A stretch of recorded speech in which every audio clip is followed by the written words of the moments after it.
Om Swastiastu. Perkenalkan, nama saya Putu Ardiana Putra dari kelas A3 dengan NIM 135. Di sini saya akan mempresentasikan materi mengenai elemen pembentuk ruang dalam arsitektur. Yang pertama ada lantai.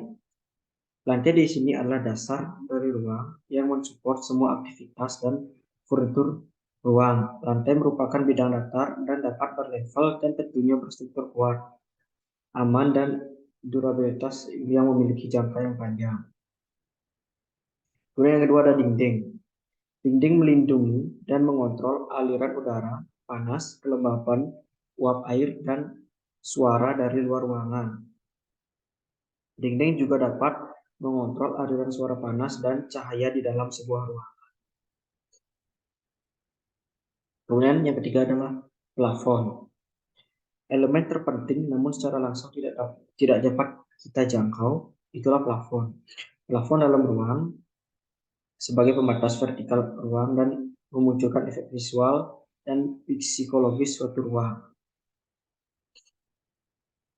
Nah, ini adalah sketsa dari elemen pembentuk ruang, yaitu dinding, lantai, dan plafon itu sendiri. Jendela, elemen jendela di seperti gambar ini adalah membentuk sebuah view, ya, view yang dari dalam keluar sebagai sirkulasi udara dan cahaya masuk. Dan begitu pun ada beberapa jenis-jenis jendela itu sendiri, ya. Yang pertama ada jendela mati atau fixed. Jendela ini cukup sering dipakai, ya, di Indonesia terutama. Ini adalah jendela double hook seperti ini. Ada juga jendela geser. Ada juga jendela engsel samping seperti ini juga cukup sering dipakai, ya. Kemudian ada jendela engsel atas atau bawah, cover. Ini jendela seperti jendela zaman dulu, sekitar tahun 70-80-an. Ya. Kemudian ada jendela kisi-kisi seperti ini. Ada juga jendela teluk, cukup jarang dipakai di Indonesia. Ada juga skylight, ya, jendela di atap.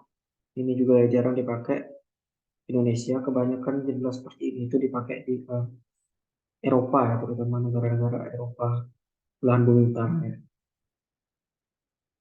Kemudian kondisi angin dan termal. Penghawaan alam membutuhkan jendela dan dapat dibuka tutup seperti ini. Kemudian ini jendela tinggi yang berseberangan tidak efektif untuk perputaran udara meskipun terdapat jendela yang lebih rendah. Kemudian ada juga udara bergerak dari tekanan tinggi ke rendah. Ukuran jendela mempengaruhi tekanan udara yang masuk. Semakin kecil, semakin besar tekanannya. Ini ukurannya. Kemudian ada partisi dan furnitur mempengaruhi pergerakan udara. Perhatikan setting bukaan terhadap furnitur dan partisi luar seperti contoh di gambar. Kemudian adanya kisi-kisi dapat membantu mengarahkan pergerakan udara yang masuk. Ini, ya. Kemudian seperti ini, orientasi jendela penting diperhatikan. Hindari jendela yang terpapar langsung matahari. Pengendalian orientasi jauh lebih mudah dibandingkan treatment untuk meredam panas dari luar. Kemudian ini. Untuk mengontrol panas yang masuk dapat memperkecil ukuran jendela dan juga membuat penahan dengan elemen landscape. Contoh ini ditambahkan pohon-pohon seperti ini, ya. Kemudian untuk bukaan yang besar perlu diperhatikan ruang cahaya masuk sehingga aktivitas dan kegiatan tidak berada di ruang cahaya tersebut. Ya, inilah tata letak jendela, ya, pada ruang. Bagaimana jendela harus diletakkan supaya sirkulasi dan pencahayaan bisa masuk dengan baik, ya. Seperti ini. Letak jendela menyesuaikan elemen strukturnya, seperti ini, struktur bangunan pertama. Kemudian disusun untuk memperlihatkan situasi ruang supaya dari luar lihat, ya, furnitur di dalamnya, dan dapat menjadi area perbatasan antar ruang. Ini entah ini dipakai kamar tamu atau ini adalah ruang. Kemudian jendela full memenuhi dinding lebih banyak menghambat kegiatan dan penempatan material, apalagi akan tercipta ruang cahaya. Jendela di bagian atas dapat memaksimalkan ruang di dinding dan juga sebagai pencahayaan.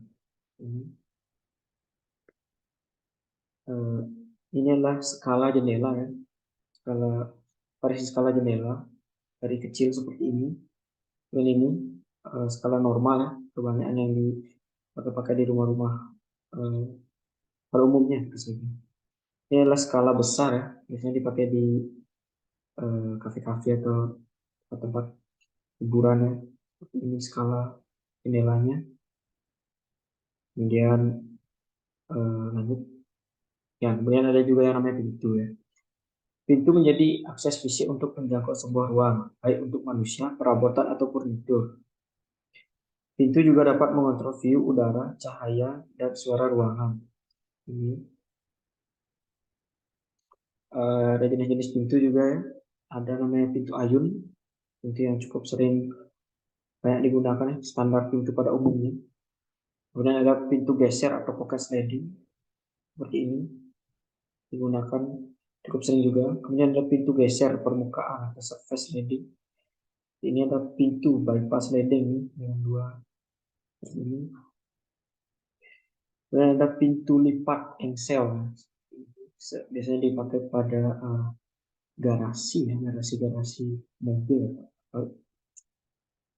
Pintu lipat tanpa engsel pada pertokoan juga cukup banyak. Dan ada pintu dorong atau groove ini, pintu atas overhead ya, seperti ini contohnya. Pada tata letak ruang, tata letak pada pintu ya. Yang pertama itu adalah daun pintu yang berhadapan dapat membagi zona atau ruang gerak dalam ruang seperti ini. Kemudian ada juga pintu yang terletak di tiga sisi tempat yang berbeda dan tidak segaris dapat mempengaruhi ruang gerak seperti ini. Dua pintu yang berdekatan dapat memperbanyak ruang gerak. Kemudian pintu yang terletak di tiga sisi dan beraturan dapat mempermudah pengaturan furnitur dengan ruang gerak. Ini terletak pintu ya, bagaimana kita menyesuaikannya dengan ruangan kita. Ini juga terletak ini. Jika pintu berdekatan, maka perlu diatur jenis pintu yang digunakan agar tidak menghambat pergerakan. Perletakan pintu swing harus memperhatikan privasi pengguna ruang. Dan ada juga semakin dekat pintu, semakin banyak yang kita lihat seperti ini. Oke, sekian dan terima kasih.